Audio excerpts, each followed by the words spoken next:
Start recording too. Hello, everybody. We are having Mr. Bill Powers, the founder of Half Gallery, with us. Thank you very much to be with us. So I stop Sure. sharing and I will I put you on the grand screen. Thank you. Good morning with the snowy New York morning. Oh yeah, very snowy. I'm looking. There's like 8 inches of snow. I don't know what that is in centimeters, but a lot. A lot. Yes, yes, we learned that. We have a very normal, nice autumn afternoon here in Istanbul. Dark, cloudy, and a very light rain, but beautiful weather. So thank you very much for being us. This is an art economics elective undergrad course, which has been taught for about 15 years now at Bilgi University, and these students are basically management and business students. And we have some of the art management students in our lecture, and also it's open to participation. We have also some guests, some galleries. I haven't checked the whole participants. So we are here to listen to you because Half Gallery. I'm one of the strong followers of the gallery. I love the artists. I love the shows. Also I was in your booth last year at FIAC Paris. Uh-huh. Uh, yeah. So That you. was our Tanya Merrill booth. Yes, Yeah. yes. So, Half Gallery is one of the galleries that I'm really, I would like to know more. So that was the reason why I wanted to contact you. And thank you very much for being with us. Now, I will ask you questions and then we will have questions from the audience as well. I have a couple of questions for you. So Sure. it's a young gallery. You just opened it in 2008, right? So, what was your motivation? You're a collector, and you started to launch this gallery. Well, I had been collecting a little bit, and I was also writing for newspapers and magazines. So I was a contributor to the New York Times uh, and some other like indie magazines in New York that I'm not sure your audience would know, but I kind of got into it from the reviewing and collecting side. And then there was a project space that was open on the Lower East Side. And it really started where we didn't represent artists, but we would just do one-off shows every month. When you opened in 2008. I'm saying when we opened in 2008, we didn't represent artists at that time. It was more like a project space to start. Mhm, mhm. And then it Then eventually. then when we moved uptown in 2013 is when we started to represent artists, and I feel like that's when the business really grew, because when we had been on the Lower East Side, there was only the gallery space and it was very small, but there was no office. There was no way to show other artists that we were working with. When we moved uptown, I could have in the office some of the artists that we had an ongoing relationship with or new artists we were going to show in the future. And so that allowed a little more dialogue and commerce beyond just what was up for that exhibition. I see. How many people work in the gallery besides of you? Uh, Two other people. So So pretty small. you're a small gallery compared to other I mean, I the think Gagosian average. have like 200 employees or something. Yeah. Okay. So basically, when I checked the artists and the works, you're very much interested in African contemporary African art. Am I right? What do you think about I contemporary like, African? I mean, I wouldn't say, I think apart from Sheikh, I don't, that might be the only Mhm. artist actually from Africa that we've shown to date. I wouldn't say that we're too much Emphasis. like focused on different regions. I actually, it's kind of more of an added value if I like the work. So, you know, we've shown Oscar Anastasia Gawa. I don't know if you can see that artist Yes. right there. She's half Japanese, half Brazilian, but went to art school in London at St. Martin's and then lives in the United States. So, I mean, it's good if where the person comes from gives the work added perspective, but I don't think it's always necessary to focus on. Mhm. And how do you choose your artist? Instagram is important for that, or That's more on the collector side, I think, or awareness side. So here's a good example. Next month, at the end of January, one of the artists we work with, Vaughn Span, is going to curate a group show for us uh, that probably includes 30 artists. And I can tell already that one or two of them might be interesting to do a solo show with in 2022. So, I mean, group shows are a nice way to kind of test the waters, see if the artist likes working with you, if your audience responds to their work without committing to a full-on solo show. I would say, you know, that so that's one way.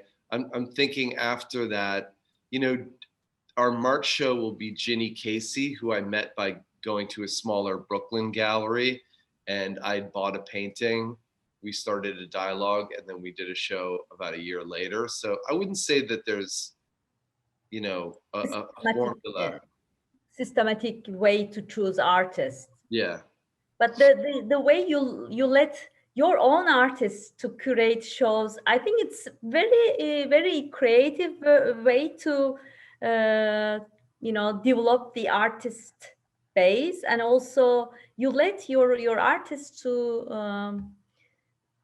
to share their own taste. It's a yeah, nice collaboration, I guess, and that may strengthen also artist and gallerist relationship, which, for example, something that I observe in Turkey is that these ties are very thin, and if you build everything around around financial terms, that may not easy to have maybe a long-term relationship with the artists.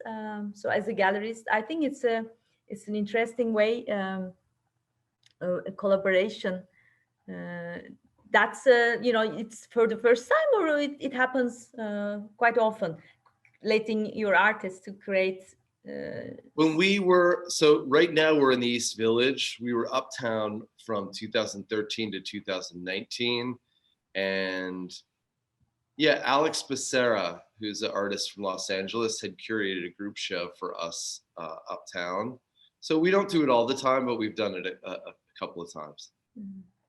So I know that you're very much also interested with the fashion business, because of your wife is a fashion designer. What do you think about the collaboration of fashion and contemporary art?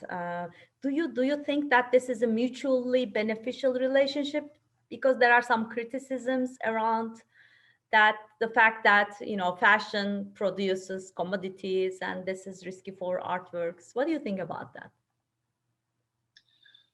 I mean, I guess there's different levels. So there's something like Uniqlo that basically just licenses, you know, a Keith Haring image or a Basquiat image and slaps it on a T-shirt. I wouldn't say that's really a collaboration. I think it's all kind of all on a case by case basis. I think usually it's probably a better um, promotion for the fashion brand than for the artist.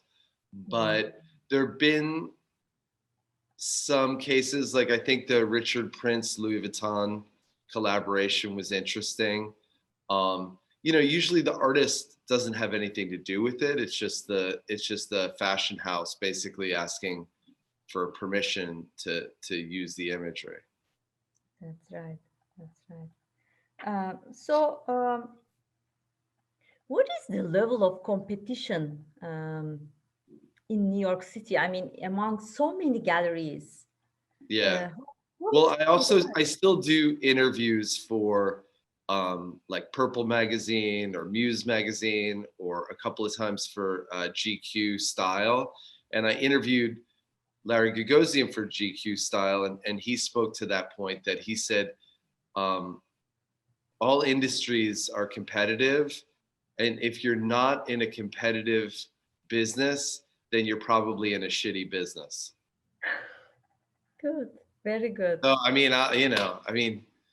sure, it's competitive, but I think if you are if you can produce for your artists, so if you're getting them into good collections, and they're uh, getting some press attention, and they're selling, then usually you can keep that relationship going. But I think if you hook yourself to any one artist too strongly for your financial survival, that's never good. I see. Or, having a series of artists, like diversifying the artist portfolio so that on a continuous basis you have to discover young new artists so that you think Well, you can have a strong base. What do you think? I think collectors want a mix of consistency and novelty. And they want that from an artist, but they also want that from a gallery. So they want to let's say it's for an artist, they want to look at a work of art and be able to say, oh, that's an Oscar painting, or that's a Rene Ricard painting that's behind me. And so they can identify that artist, but then they also want to feel like there's something fresh about that work that they haven't seen before. And so really that's kind of the sweet spot, if you can have consistency and novelty on a regular basis. And I think that's the same thing with artists that we show in the gallery. If we've shown Von Spen and then he curates a show, and there's a couple of artists that feel in a similar vibe or an extrapolation of what he does, then that makes sense. If all of a sudden I said, no, I'm only showing sound installations, that would be kind of a weird move for me. And I think people would be like, wait, now he's doing audio? Oh, I see. No, I see. So, eh, what do you think? What do you think about some consolidations between small galleries, or some small, medium-sized galleries getting vanished out of the market? They started with the same ambitions, same ideas. What happens that it doesn't work? Or even, even Gavin Brown, he was very successful, and it happens that Yeah. he becomes a manager of a gallery. I think it's a promotion, but still, what do you think about all this? Well, just because, I mean, there's many instances of people that you can have a great eye and be good with artists and terrible at business. So just because, you can discover these artists doesn't mean that you're a good business person. So there's a lot of characteristics that you need to meet up for it to be successful long term. I think also that's just a natural ebb and flow. I think people, it's easy to focus on the consolidation because there's so much money involved, and for journalists, you can just the big galleries are going to send out a press release and you're on their email, so you find out what's happening. I think it's harder to find out about the little gallery in Brooklyn that just opened in somebody's apartment, that can be totally valid and might have an artist that's going to be in the biennial Whitney Biennial in a few years, but we just haven't heard about them yet. So I think sometimes the way the media is set up, it's a lot easier to hear about the consolidation, but you don't hear about the birth of a new gallery in the same way. So you think that there are some like creative destruction is going on, there are some getting out of the market and the new ones are Well, it getting. depends. I mean, I had heard that when Hauser and Wirth signed George Condo, that they offered him like a $50 million signing bonus. I mean, that's all. I have not seen documentation of that, but if that's true, then that's almost like professional sports where people are being offered these big sums of money to sign with a team. Um, hey, it's easy to complain about. I think if people have that kind of demand and um, wait list, then they should do what they want. And I don't think everyone operates that way. There's plenty of medium-sized galleries. Cindy Sherman still shows with Metro Pictures, which I'm not saying that they're small, but they're definitely a medium-sized gallery. So you can always find instances to the contrary. I see.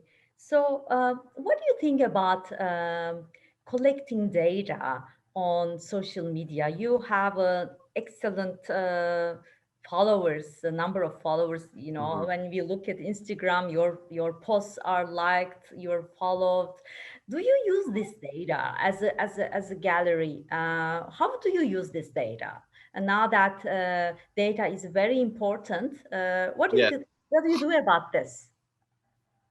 I would say it's harder for me to track that data specifically. I can look at if there's a art fair online, or let's say for a website like Artsy, I can see how many times people requested info or looked at a particular image. You can do that with an email.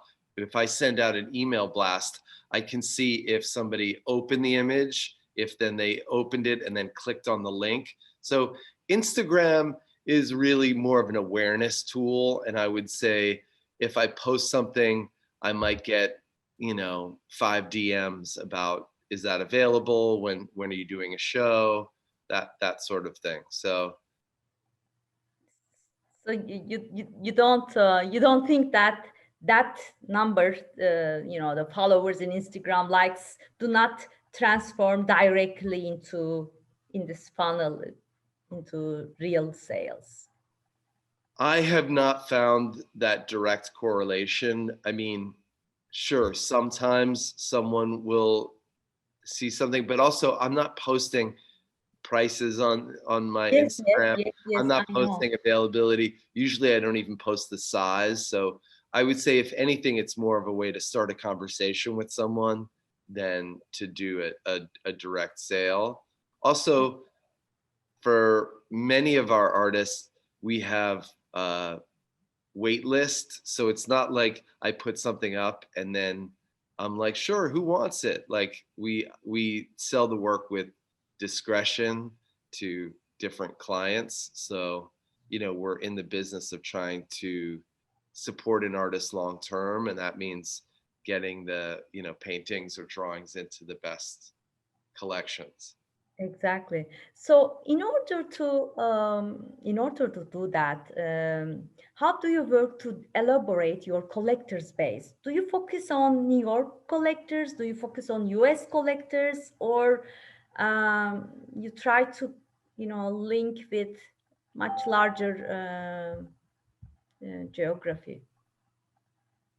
I mean, right now for the Heejin show that's up on our Avenue B side gallery, I know that um, there's collectors in China, there's collectors in LA, there's collectors in New York, there's collectors in Florida, all from that show. And that's only, I think, 7 pieces.